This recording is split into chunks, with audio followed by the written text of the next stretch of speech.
सरकार को बचाने की कोशिश है और मुद्दों से भटकाने की कोशिश है, जिसमें इस बीजेपी सरकार को महारत जो है हासिल है मुद्दों से भटकाने के लिए। आज ही दोपहर कोई मसला हुआ सिटी और उसके बाद ही इमीडिएट उन्होंने शाम को सीए और ये एनआरसी की बात शुरू कर दी ताकि कल तक ये मुद्दा दब जाए, इलेक्ट्रल बॉन्ड का मुद्दा दब जाए, सरकार की क्रिकेट होने से बच जाए। अब आज ये वही बात हो गई कि दोपहर तक तो लोग इलेक्ट्रल बॉन्ड कर रहे थे, अभी शाम को अभी हो गए लोग शुरू यहाँ पे जनता को आप देखो सीए पे और एनआरसी पे लड़ना शुरू हो गए।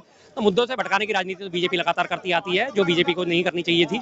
जो मुद्दा होता है उस मुद्दे को, मेन मुद्दे को दबा के अगला मुद्दा फौरन तैयार खड़ा कर देती है। जैसी इनकी चोरी पकड़ में आती है अगली कोई नहीं।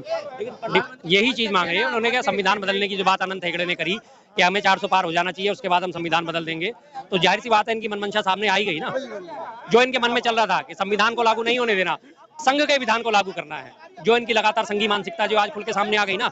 अब हालांकि उन्होंने किनारा कर लिया कि हाँ नहीं ठीक है एक व्यक्ति का बयान हो सकता है, लेकिन व्यक्ति कौन है? वो आपका सांसद है, पिछले कई सालों से आपके साथ वो बीजेपी में जुड़ा हुआ है। जब आप लोगों की बैठ के मीटिंगें होती होंगी तो कहीं ना कहीं तो इस बारे में चर्चा होती होगी ना। बीजेपी के सपोर्टर हैं, जो बीजेपी के चाटुकार हैं, उनके लिए ये दिखाया जाता है कि मुसलमानों को इससे नुकसान होगा, लेकिन सीए से मुसलमानों को नुकसान भी होगा तो हिंदुओं को भी नुकसान होगा। जो यूसीसी है, यूनिफॉर्म सिविल कोड, उसमें मुसलमानों को भी उतना ही नुकसान है जितना हिंदुओं को नुकसान है।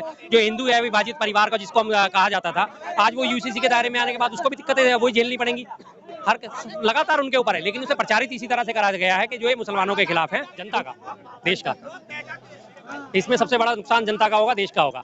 हमारा संविधान, भारत का संविधान इतना बढ़िया संविधान है कि इसमें हर एक चीज को जो है पूरी आजादी भी दी गई है और पूरी उसको टाइट भी करके रखा हुआ है। अगर विधायिका जो है निरंकुश होती है तो कार्यपालिका है। दूसरा उसको उदाहरण देखें तो चीफ जस्टिस ऑफ इंडिया जो थे वो हमारी जो है इलेक्शन कमिश्नर को चुनने में नामित होते थे। 3 लोगों का पैनल होता था, चीफ जस्टिस ऑफ इंडिया, प्रधानमंत्री और विपक्ष का नेता। अब उन्होंने पिछले बार अध्यादेश लाके चीफ जस्टिस ऑफ इंडिया को इससे बाहर कर दिया, यानी कि गेंद अपने पाले में कर ली। तो ये लगातार संविधान पे हमले तो करे ही जा रहे हैं लगातार। ये ईडी का काम तो नहीं है ना, है? अब वो एसबीआई से मांग रहे हैं कि इलेक्ट्रिक बोर्ड दे दो। 1 मिनट का काम है, 1 मिनट का काम है, सब चीजें कंप्यूटराइज मार गई। 6 महीने बोल रहे हैं कि 6 महीने बाद बताएंगे। पहले का दौर नहीं है कि वो पेपर होगा, उससे कुछ भी नहीं है। आप तो डिजिटल दुनिया में आ, मोदी जी ने शुरू की ना डिजिटल दुनिया। डिजिटल जो लाए हैं, मोदी जी लाए हैं ना, कि आप पेटीएम कर रहे हो, ये कर रहे हो, हर चीज जो है वो इंटरनेट पे हो गई है। तो 1 मिनट का काम है ना, 1 मिनट का काम। लेकिन पोल पट्टी खुलती है इनकी। सरदार जी जो है मतलब हमने अपने 2008 में अपनी बहन की शादी में जिसको बाइक दी थी, उस समय कितने 39,000 रुपए की, 39,000 रुपए की। और आज कितनी है? 70 प्लस एक अनुमान लो, 1 लाख प्लस। भाई क्या बात करते हैं। और सिलेंडर क्या था? 375 रुपए। बाइक आपने दिया था? डिस्कवर। हाँ, तो अभी ये क्या चलती थी उस समय, होगी ना होगी। अब इस समय जो है, अगर आप सिलेंडर उस समय मिलता था कितने का?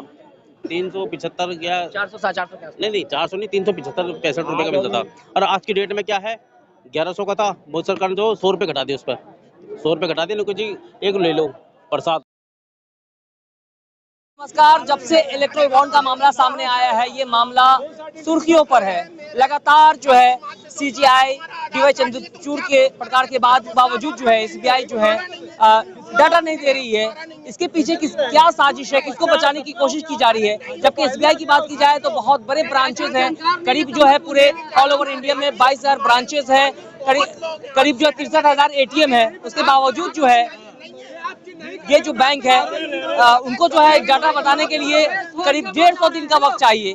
लेकिन जो है डीवाई चंद्रचूड़ ने कहा है कि कल तक इसका खुलासा करना होगा। इसके बीच ही CAA का कानून के लेकर के जो है CAA कानून को लेकर के जो नोटिफिकेशन जारी होता है, क्या लग रहा है कि लगातार जो इलेक्ट्रल बॉन्ड को लेकर के जो डाटा देने की खुलासा करने की बात की जा रही थी, इसके बीच में CAA का जो कानून का जो नोटिफिकेशन आ गया है, तो क्या लगता है कहीं ना कहीं किसको बचाने की कोशिश है और क्या मिसगाइड करने की कोशिश की जा रही है? सरकार को बचाने की कोशिश है और मुद्दों से भटकाने की कोशिश है, जिसमें इस बीजेपी सरकार को महारत जो है हासिल है मुद्दों से भटकाने के लिए। आज ही दोपहर कोई मसला हुआ सिटी और उसके बाद ही इमीडिएट उन्होंने शाम को सीए और ये एनआरसी की बात शुरू कर दी ताकि कल तक ये मुद्दा दब जाए, इलेक्ट्रल बॉन्ड का मुद्दा दब जाए, सरकार की क्रिकेट होने से बच जाए। अब आज ये वही बात हो गई कि दोपहर तक तो लोग इलेक्ट्रल बॉन्ड कर रहे थे, अभी शाम को अभी हो गए लोग शुरू यहाँ पे जनता को आप देखो सीए पे और एनआरसी पे लड़ना शुरू हो गए। तो मुद्दों से भटकाने की राजनीति तो बीजेपी लगातार करती आती है, जो बीजेपी को नहीं करनी चाहिए थी। जो मुद्दा होता है उस मुद्दे को, मेन मुद्दे को दबा के अगला मुद्दा फौरन तैयार खड़ा कर देती है। जैसी इनकी चोरी पकड़ में आती है अगली कोई नहीं। लेकिन प्रधानमंत्री नरेंद्र मोदी पूरे देश भर में जो है चुनाव प्रचार प्रसार में लगे हुए हैं और जनता को बता रहे हैं कि काफी विकास हुआ है। और आप देख भी रहे हैं बड़े बड़े होर्डिंग में लगे हुए, आपकी बार 400 के पार कहा जा रहा है। अब तो बहुत सारे भाजपा के नेता हैं जो संविधान को बदलने की भी बात कर रहे हैं। तो क्या लगता है 2024 के बाद ये सब होने वाला है? यही चीज मांग रही है उन्होंने, क्या संविधान बदलने की जो बात अनंत हेगड़े ने करी कि हमें 400 पार हो जाना चाहिए, उसके बाद हम संविधान बदल देंगे। तो जाहिर सी बात है इनकी मनमंशा सामने आई गई ना। जो इनके मन में चल रहा था कि संविधान को लागू नहीं होने देना, संघ के विधान को लागू करना है, जो इनकी लगातार संघी मानसिकता जो आज खुल के सामने आ गई ना। अब हालांकि उन्होंने किनारा कर लिया कि हाँ नहीं ठीक है, एक व्यक्ति का बयान हो सकता है, लेकिन व्यक्ति कौन है? वो आपका सांसद है, पिछले कई सालों से आपके साथ वो बीजेपी में जुड़ा हुआ है। जब आप लोगों की बैठ के मीटिंगें होती होंगी तो कहीं ना कहीं तो इस बारे में चर्चा होती होगी ना। शर्मा जी, सीट वाले कानून की बात की जाए या फिर यूसीसी की बात की जाए तो उससे इस तरह से जो है जनता में नैरेटिव सेट करके बताया जाता है कि इससे सबसे ज्यादा नुकसान मुसलमानों का होगा। लेकिन क्या लगता है जितने भी जो है सीट वाले कानून है उससे सबसे ज्यादा नुकसान किसका होगा? नुकसान तो टोटल जनता का ही होना है, लेकिन उसमें जो नैरेटिव सेट करा जा रहा है वो यही करा जा रहा है। जो बीजेपी के सपोर्टर हैं, जो बीजेपी के चाटुकार हैं, उनके लिए ये दिखाया जाता है कि मुसलमानों को इससे नुकसान होगा, लेकिन सीए से मुसलमानों को नुकसान भी होगा तो हिंदुओं को भी नुकसान होगा। जो यूसीसी है, यूनिफॉर्म सिविल कोड, उसमें मुसलमानों को भी उतना ही नुकसान है जितना हिंदुओं को नुकसान है। जो हिंदू है विभाजित परिवार का जिसको हम कहा जाता था, आज वो यूसीसी के दायरे में आने के बाद उसको भी दिक्कतें वही झेलनी पड़ेंगी। हर लगातार उनके ऊपर है, लेकिन उसे प्रचारित इसी तरह से करा गया है कि जो ये मुसलमानों के खिलाफ है उनको डोज देने की तैयारी है, जो उनके सपोर्टर्स हैं। संविधान भी बदलने की बार बार जो है बात कही जा रही है। भाजपा के बड़े बड़े नेता भी जो है लगातार आवाज उठा रहे हैं। अब जैसे आनंद हेगड़े की बात की जाए तो वो भी कह रहे हैं कि अब की बार 400 के पार और जो है संविधान बदला जाएगा। तो इससे क्या सबसे ज्यादा किसका नुकसान होगा अगर संविधान बदलता है तो? जनता का, देश का। इसमें सबसे बड़ा नुकसान जनता का होगा, देश का होगा। हमारा संविधान, भारत का संविधान इतना बढ़िया संविधान है कि इसमें हर एक चीज को जो है पूरी आजादी भी दी गई है और पूरी उसको टाइट भी करके रखा हुआ है। अगर विधायिका जो है निरंकुश होती है तो कार्यपालिका है, कार्यपालिका भी निरंकुश होती है तो न्यायपालिका है। तीनों को लगातार शक्तियां भी दी गई और तीनों को शक्तियों का बंटवारा इस तरह से किया गया है कि कोई भी जो है तीनों पिलर जो है निरंकुश ना हो। लगातार जनता के द्वारा जनता की सरकार है, जिसका संविधान का हमारा मूल उद्देश्य है। लेकिन अगर इस तरह से संविधान को बदलने की बात करेंगे तो हमारा संविधान जो है, अगर ये लोग चाहेंगे तो ये संघ का विधान बनाना चाहते हैं, अपनी मनमर्जी से चलाएंगे, नुकसान पूरी जनता को उठाना पड़ेगा। आज उन्हें ये बातें समझ नहीं आ रही, कल को कोई बोल नहीं पाएगा इस मामले में। संविधान में हमारे मौलिक अधिकार है, उन्हें खत्म कर दिया जाएगा। संविधान में हमारी बोलने की आज़ादी है, उसे खत्म कर दिया जाएगा। अपने मनमर्जी के कानून लागू करेंगे। और इन्होंने अपनी मंशा तो पिछले कई महीनों से जाहिर कर रखी थी। दिल्ली में जिस तरह से चीफ जस्टिस ऑफ इंडिया ने फैसला दिया था दिल्ली सरकार के ऊपर कि दिल्ली सरकार के मंत्री और जो अफसर हैं उनके अफसरों के ऊपर मंत्रियों का शिकंजा रहेगा। जाहिर सी बात है, चुनी हुई सरकार है तो अब सरकार तो वही चलाएगी जो चुने हुए लोग हैं। लेकिन इन्होंने उसी को फौरन अध्यादेश लाके पलट दिया। उसके बाद दूसरा उसको उदाहरण देखें तो चीफ जस्टिस ऑफ इंडिया जो थे वो हमारे जो है इलेक्शन कमिश्नर को चुनने में नामित होते थे। 3 लोगों का पैनल होता था, चीफ जस्टिस ऑफ इंडिया, प्रधानमंत्री और विपक्ष का नेता। अब उन्होंने पिछले बार अध्यादेश लाके चीफ जस्टिस ऑफ इंडिया को इससे बाहर कर दिया, यानी कि गेंद अपने पाले में कर ली। तो ये लगातार संविधान पे हमले तो कर ही जा रहे हैं लगातार। जाहिर सी बात है वो इनकी मंशा सामने अब आनी शुरू हो गई है। तो कुछ लोग और यहाँ पे मौजूद हैं, उनसे जानते हैं क्या लगता है संविधान बदलना चाहिए, बदलाव होना चाहिए कुछ? पहले 125 बार हो चुका है, उसमें संतोष। एक सेकंड देखो, जनता के हित में होना चाहिए संविधान को। अभी जो संविधान है वो जनता के हित में नहीं है। अभी जो सब चेंजेस कर दिए है ना, सबको चेंजेस कर दिया। संविधान के साथ ईडी को भी चेंज कर दिया। ईडी के भी जो चेंज कर दिया कि पहले जो है गिरफ्तार करो, फिर उसके बाद जो है उनको बताना पड़ेगा कि हाँ जी आप ठीक हो के गलत हो, सबूत तब देने पड़ेंगे। ये ईडी का काम तो नहीं है ना। है अब वो एसबीआई से मांग रहे हैं कि इलेक्ट्रिक बोर्ड दे दो। 1 मिनट का काम है, 1 मिनट का काम है। सब चीजें कंप्यूटराइज मार गई। 6 महीने बोल रहे हैं कि 6 महीने बाद बताएंगे। पहले का दौर नहीं है कि वो पेपर होगा उससे कुछ भी नहीं है। आप तो डिजिटल दुनिया में है। मोदी जी ने शुरू की ना डिजिटल दुनिया। डिजिटल जो लाए हैं मोदी जी लाए हैं ना कि आप पेटीएम कर रहे हो, ये कर रहे हो, हर चीज जो है वो इंटरनेट पे हो गई है। तो 1 मिनट का काम है ना, 1 मिनट का काम। लेकिन पोल पट्टी खुलती है इनकी। सरदार जी जो है एसबीआई इतना बड़ा कॉर्पोरेट है, इतना बड़ा बैंक है जिसके 22,000 ब्रांचेस हैं, 63,000 जो एटीएम है, उनको भी 150 दिन का वक्त चाहिए जो डाटा देने में। 1 दिन का टाइम में सबको हो जाएगा, सब हो जाएगा।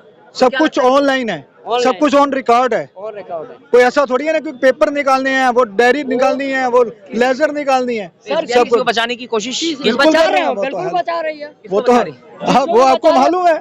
एक ही आदमी किसको बचाना है? किसको बचाना है? मोदी जनता को बचा रहे हैं? नहीं बचा रहे, खुद को बचा रहे हैं। अरुण गोयल केंद्र सरकार पोल पट्टी न खुल जाए इसलिए बचाया जा रहा है। बिल्कुल सही बात कर रहे हो आप। आपको विपक्ष लगातार कहा जा रहा है, विपक्ष के जितने भी नेता है लगातार कह रहे हैं, आरोप लगाते हुए आए कि ईडी सीबीआई जो है भाजपा के इशारों पे काम करती है। तो क्या लगता है अब एसबीआई भी कर रही है? आप जर्नलिस्ट हो ना, आप बताओ आपको क्या लग रहा है? सच्ची बोलना। अगर आप जनता, 1 मिनट रुको, आप जनता से सच्चाई सुनना चाहते हो आपको सच्चाई नहीं मालूम है। आप अपने मन से सच से बोलो कि क्या ठीक कर रहे हैं, हाँ या ना, कुछ तो बोलो यार। आपका चैनल बंद नहीं होगा, आप क्यों बोलिए? आप जनता के ऊपर क्यों लगाम लगाते हो? जनता से क्यों पूछते हो? आप बताओ, आप जर्नलिस्ट हो, आपको दोनों पहलू नजर आ रहे हैं, है ना? आ रहे हैं ना? जनता से पूछ, और देश क्या कर रहा है, वहाँ की सरकार क्या कर रही है और जनता क्या कह रही है, आपको दोनों पहलू समझ में आ रहे हैं। आपको ये भी मालूम है कौन गलत है कौन सही है, लेकिन डर के मारे आप बोल नहीं पा रहे। लेकिन 2014 में सत्ता में आने से पहले जितनी मीडिया है वो खरीदी हुई है, वो जो चाहते हैं वो चलाते हैं। जो थोड़ा बहुत जो है, ये जो आप लोग शुरू कर दिया, आप लोगों ने कराया है, वो थोड़ा बहुत न्यूज आती है, लेकिन लोगों के मन में अभी उस वैल्यू नहीं है। आपके 2014 में सत्ता में आने से पहले, हमारे देश के प्रधानमंत्री बनने से पहले जो मोदी जी बने हैं, उससे पहले जो बहुत सारे वादे किए गए थे, तो क्या लगता है सभी वादे पूरे हुए? मेरे को लगता है एक भी वादा पूरा नहीं हुआ। एक भी वादे पूरे क्या जनता के हित का कौन सा वादा उन्होंने पूरा किया? लेकिन तो दावे कर रहे हैं कि उन्होंने राम मंदिर का वादा किया था, राम मंदिर बन चुका है। स्मृति ईरानी सिर पे सिलेंडर लेके बैठ गई थी, हैं कि सिलेंडर जो है वो 400 से मुझे बढ़ा दिया है, आज 1150 रुपए का हो गया या 1050 रुपए का हो गया है ना? तो 1050 रुपए का हो गया है। अब स्मृति ईरानी तो बोल नहीं रही कुछ, है ना? क्या लगता है देश में महंगाई है? बिल्कुल बहुत महंगाई है, बहुत महंगाई है। लेकिन कह रहे हैं महंगाई पे कंट्रोल किया नहीं जा सकता, जैसे जैसे जो है देश तरक्की करेगा तो महंगाई ऑटोमेटिकली बढ़ेगा। तरक्की पर महंगाई होगा। फैमिली बढ़ता है तो भैया खर्चा बढ़ जाते हैं। कुछ नहीं मैं इस बारे में ज्यादा बोलना नहीं चाहता। आपका सोशल मीडिया में है, मैं कुछ बोलूंगा तो पता लगा मेरे घर पे भी बीजेपी के आदमी आ गए हैं। और भी लोग हैं, और भी जनता यहाँ पे है, उनसे जानने की कोशिश करेंगे क्या कहना चाह रहे हैं। अगर तरक्की हो कर रही है बताओ पहले बात तो। मैंने कहा, लेकिन कह रहे हैं ना भाजपा सरकार में दिखाया जा रहा है काफी विकास हुआ है। हमने अपनी बहन की शादी में 2008 में 40,000 की बाइक, जो अब हमने जो है ना दूसरी बाइक वो दी है। मतलब हमने अपनी 2008 में अपनी बहन की शादी में जिसको बाइक दी थी, उस समय कितने 39,000 रुपए की, कितना 39,000 रुपए की। और आज कितनी है? 70+ एक अनुमान लो, 1 लाख प्लस। भाई क्या बात करते हैं। और सिलेंडर क्या था? 375 कौन रुपए। सी बाइक आपने दिया था? डिस्कवर। हाँ, तो अभी क्या चलती थी उस समय, होगी ना होगी। अब इस समय जो है, अगर आप सिलेंडर उस समय मिलता था कितने का? 375 या 400 नहीं 400 नहीं, 375-65 रुपए का मिलता था। और आज की डेट में क्या है? 1100 का था, मोदी सरकार ने जो 100 रुपए घटा दिए, उस पर 100 रुपए घटा दिए। लोग जी एक ले लो प्रसाद, मतलब पहले घटा 100 रुपए बढ़ाकर जो 950 या 1000 रुपए का दे रहे इस समय। हालांकि मैं तो कुछ खरीदता नहीं, पहली बात तो ठीक है, लेकिन अनुमान तो रखता हूँ। तो ये बताओ, तो इतना क्या है ये बताओ। गाड़ी क्या थी पहले, टैक्स बताओ कितना? तो गाड़ी सरकार की तरफ से जितने भी वादे किए गए थे, क्या लगता है 2024 में जनता जो है इस बार पूछेगी, सवाल करने वाली? जनता तो खैर देखो, ये अब किसको बोलूं मैं, किसको ना बोलूं, ठीक है, जो मेरी सोच है। मेरा तो वोट तो भैया कांग्रेस को, साफ सीधी बात। हाँ, राहुल गांधी यानी क्या?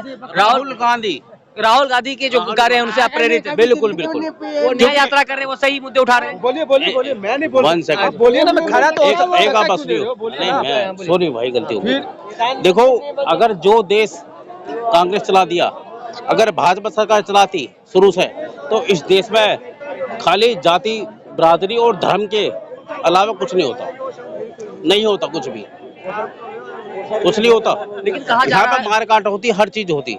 अगर बीजेपी सरकार चलाती अपनी, इधर शुक्रवार को कांग्रेस सरकार चला रही है। और अभी भी देखो राहुल गांधी के अंदर कितनी पावर है, कितनी वो है, ये बताओ पहले बात तो।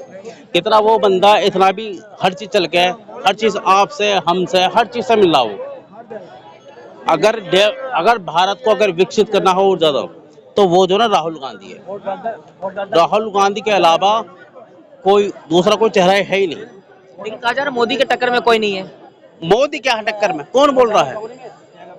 पत्रकार बोलते होंगे भैया, पत्रकार बोलते हैं, और कोई तो बोलता नहीं है। मोदी खुद ही अपने टक्कर का खुद ही आदमी है, वो खुद ही लेता, खुद ही अपने ऊपर लेता, खुद ही बोलता हो, ठीक है। सरकार जारी है, राहुल गांधी आ रहे हैं 2024 में। बिल्कुल। क्या आपको भी लगता है ऐसा? ऐसा हो ही नहीं सकता, आएगा ही नहीं। बताइए आपको क्या लगता है 24 में बदलाव होगा?